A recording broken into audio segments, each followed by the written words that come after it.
তোমরা কে কোথায় আছো গো? তাড়াতাড়ি এদিকে এসো। আমার স্বামীর লাশ এই আম গাছের সাথে কে বেঁধে রেখেছে? আমার স্বামী আরো 1 সপ্তাহ আগে মারা গেছে। কবরস্থান থেকে কে আনলো আমার স্বামীর লাশটা? সবজি আছে গো, সবজি। দাদারা দিদিরা সবজি নিলে তাড়াতাড়ি চলে আসুন। অনেক তরতাজা সবজি। ও বাঘিনী ভাবি, সবজি নিয়ে যান। আ আ এখানে লাশ কোত্থেকে এলো?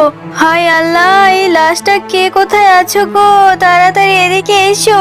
এখানে লাশ এলো কোত্থেকে? হায় হায় রে, কে আমার এই আম গাছের নিচে এই লাশটাকে রেখে গেল? এটা তো মনে হচ্ছে বল্টুর বউ, কিছুদিন আগেই মারা গিয়েছিল। একে তো কবরস্থানে দাফন করা হয়েছিল, তাহলে এর লাশটা আমার বাড়ির সামনে কি করে এলো? হ্যাঁ গিন্নি, আমিও তো সেটাই ভাবছি। এর লাশটা তো কিছুদিন আগেই কবরস্থানে দাফন করা হয়েছিল, তাহলে এখানে কি করে এলো? আর এই কাজটা কেই বা করলো? দেখেই বোঝা যাচ্ছে একে কবরস্থান থেকে এনে এখানে রেখে দেওয়া হয়েছে। আরে আজকেও এখান থেকে একটা লাশ চুরি হয়েছে। কি হচ্ছেটা কি? এটা গিয়ে তো বাঘমামার কানে দিতে হবে। আমি তো সারা রাত ভালো মতোই পাহারা দিলাম, কাউকেই তো দেখতে পেলাম না। বাঘমামা, আজকে কবরস্থান থেকে একটা লাশ চুরি হয়েছে। আমি তো রাতে ভালো মতোই পাহারা দিয়েছিলাম, কাউকেই তো দেখতে পাইনি। তাহলে কি করে এরকম হলো?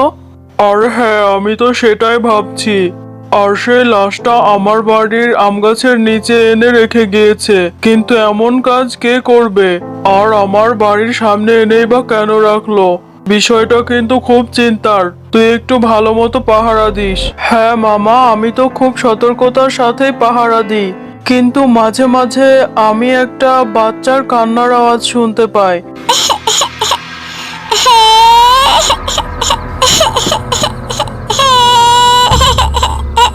আরে ওই তো মনে হচ্ছে সে বাচ্চা মেয়েটা ওইখানে বসে কাঁদছে। কেন কাঁদছে? আমি একটু গিয়ে দেখি তো মেয়েটার কি হয়েছে। কবরস্থানের সেই পাহারাদার বাচ্চা মেয়েটির দিকে এগিয়ে যেতে থাকে। আরে আজব তো, এইখানেই তো সেই ছোট্ট বাচ্চা মেয়েটাকে দেখেছিলাম। এখানেই তো বসে কান্না করছিল। এখন হঠাৎ করে কোথায় চলে গেল? নাকি আমি ভুল দেখলাম? নাকি হতে পারে আমার মনের ভুল। পরের দিন সকালবেলা শেফা শিয়ালিনী ও বিড়ালিনী বাঘিনীদের বাড়ির সামনে দিয়ে যাচ্ছিল। তোমরা কে কোথায় আছো গো? এদিকে এসো।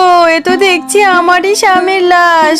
কে আমার স্বামীকে আম গাছের সাথে বেঁধে রেখে গেছে? আমার স্বামী আরো 1 সপ্তাহ আগে মারা গেছে। কবরস্থানে তার দাফন করা হয়েছিল। কে আমার স্বামীর লাশটা এখানে ঝুলিয়ে রেখেছে? তার কিছুক্ষণ পরেই কবরস্থানের সেই পাহারাদার সেখানে চলে আসে। আরে বাঘমামা, আজকেও কবরস্থান থেকে একটা লাশ চুরি হয়েছে, আর আপনার এই আম গাছের সাথেও দেখছি একটা লাশ ঝুলিয়ে রেখেছে। তাহলে কি এটাই সেটা? এগুলো কি হচ্ছে মামা? আরে হ্যাঁ, আমিও তো সেটাই বুঝতে পারছি না। আর তোকে তো বলেছিলাম ভালো করে পাহারা দিতে। তুই রাতে কি পাহারা দিস নাকি ঘুমোস বুঝি না। আজকে তোর সাথে আমিও যাব। বুঝতে পেরেছি তোকে দিয়ে আর কাজ হবে না।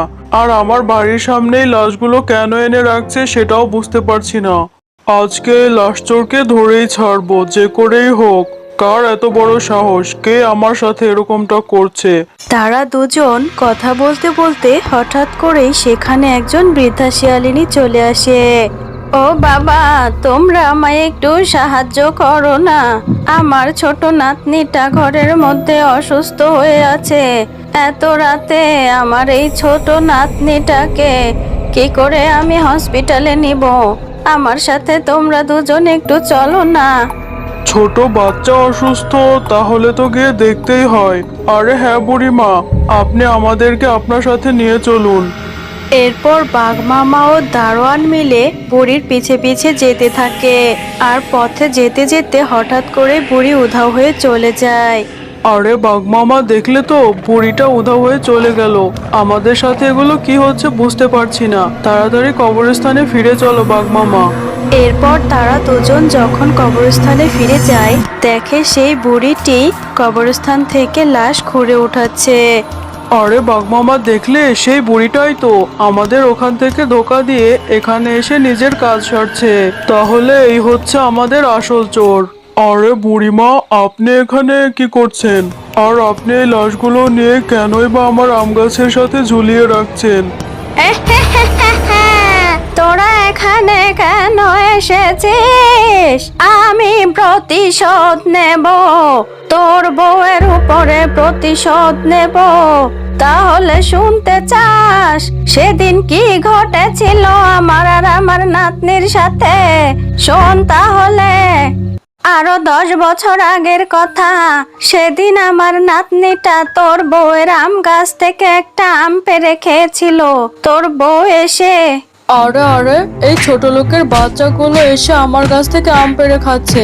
এই ছোট লোকের বাচ্চা, আর কখনো আসবি আমার গাছের আম পেড়ে খেতে? বল, আর কখনো আসবি? আজ তোকে মেরেই ফেলবো। তোর এত বড় সাহস কি করে হলো আমার গাছ থেকে আম পেড়ে খাস? আরে এই বাচ্চা মেয়েটা তো দেখছি সত্যি সত্যি মরেই গেল। বেশ করেছি। আর কখনো আসবি আমার গাছ থেকে আম চুরি করে খেতে? কিন্তু এটাকে নিয়ে যে আমি এখন বিপদে পড়ে গেলাম। আরে মিনাকে তো এখনো দেখতে পাচ্ছি না, কই যে গিয়েছে মেয়েটা? আমাকে বলল যে দাদিমা আমি অল্প একটু খেলা করেই চলে আসব। যাই গিয়ে খুঁজে নিয়ে আসি।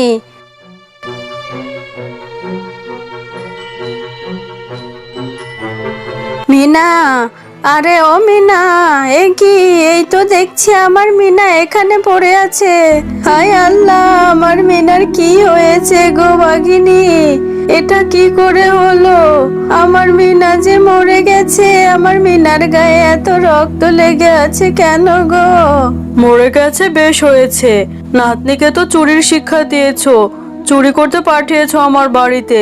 আমার বাড়িতে এসে আম চুরি করে খেয়েছিল, এই জন্য আমি উচিত শিক্ষা দিয়েছি। এখন তোমার নাতনিকে নিয়ে এখান থেকে ভাগো, আর এগুলো লোকে জানাজানি করলে তোমাকেও মেরে ফেলবো। এটা তুমি কি বলছো বাঘিনী? আমার নাতনিটা না হয় একটু আমি খেয়েছিল।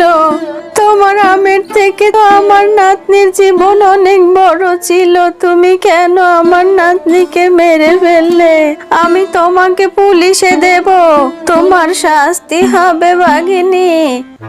এই নে, এইটা ছুঁড়ে তোকে মেরে দিলাম। বুড়ি, তুই কি না আমার বিচার করবি, আমাকে শাস্তি দিবি? তোর তো সাহস কম না? আরে এদের দুটোকে তো মেরে দিলাম, কিন্তু এখন এই লাশ দুটোকে আমাকে লুকোতে হবে, না হলে যে সত্যি আমাকে পুলিশে ধরে নিয়ে যাবে। এরপর তোর ওই শয়তান বউ বাঘিনী আমাকে আর আমার নাতনিকে ওই আম গাছটার নিচে মাটিতে পুঁতে রেখেছিল। হ্যাঁ বুড়িমা, সেটা না হয় বুঝলাম। সত্যি যদি তোমার সাথে আমার বউ এরকম করে থাকে তাহলে বড্ড ভুল করেছে। কিন্তু তুমি যেটা করছো এটা তো দণ্ডনীয় অপরাধ। এটা অন্যায় করছো। কবরস্থান থেকে কেন লাশগুলো নিয়ে যাচ্ছো? তুমি কি চাইছো সেটা বলো তো। আমি তোর বর মৃত্যু চাইছি। আমি তোর বউকে মেরে ফেলবো। ওকে আমার হাতে তুলে দে, তোর বউর শাস্তি দেব। আচ্ছা বুড়িমা, ঠিক আছে, তুমি যেহেতু চাইছো তাহলে তাই হবে।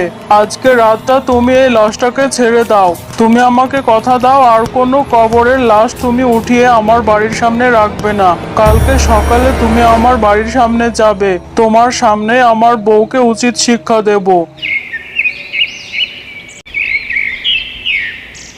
দেখো তো বউ, তুমি এই বুড়িমাকে চিনতে পারছো কিনা? একদিন তুমি এই বুড়িমা এবং তার নাতনিকে মেরে ফেলেছিলে। এখন তুমিই বলো তোমার কি শাস্তি হওয়া উচিত। আর এই বুড়িমায়ের সাথে তুমি কেন এমন অন্যায় করলে বলো? তুমি এখন বুড়িমায়ের কাছে মাফ চাও। তোর বউকে আমার হাতে ছেড়ে দে, আমি ওকে মেরে ফেলবো। আমি ছাড়বো না তোকে।